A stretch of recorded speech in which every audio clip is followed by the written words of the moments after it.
Green juices get a bad name. A lot of people think that they all just taste plain nasty. But some of them, they can be okay. Like if you add some carrot juice or some apples or even some berries, mix it in with the greens, then it's not too bad, it's bearable. Today I'm going to do something a bit different.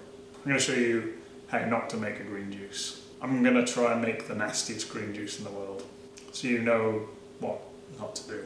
It's still going to be healthy, it's still going to be full of goodness, but it's probably not going to taste that good.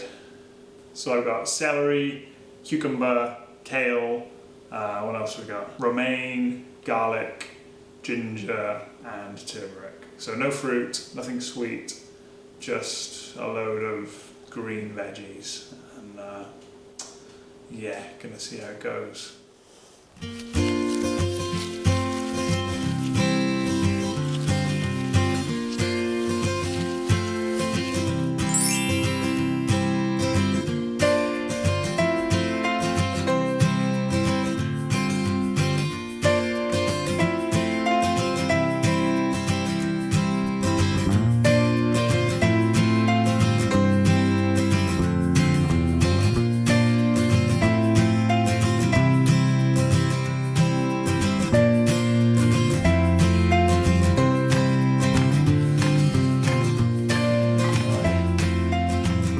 Lovely green juice.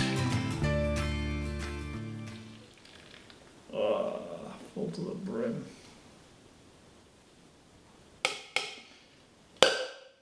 Beautiful.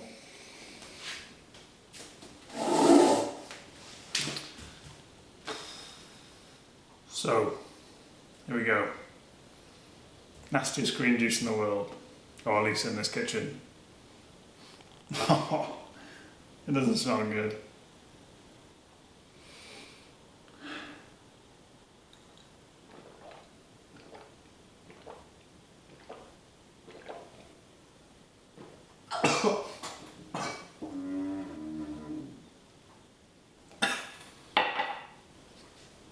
Let's make my eyes water. So I definitely don't recommend that. Oh man, that's not good. Not the best combination, not the best juice I've ever made. In all seriousness, green juices don't have to taste that bad. They can if you want. Definitely, that was horrific. That was the worst thing I've ever drunk. But yeah, juicing doesn't have to be disgusting, it doesn't have to be horrible like that. I'll put some links in the description for some other juices, other green juices that probably taste a bit better than that one. So yeah, hope you enjoyed the video. Probably don't try that at home. It's not nice. I'm gonna go and wash my mouth now. Hope it makes me feel good.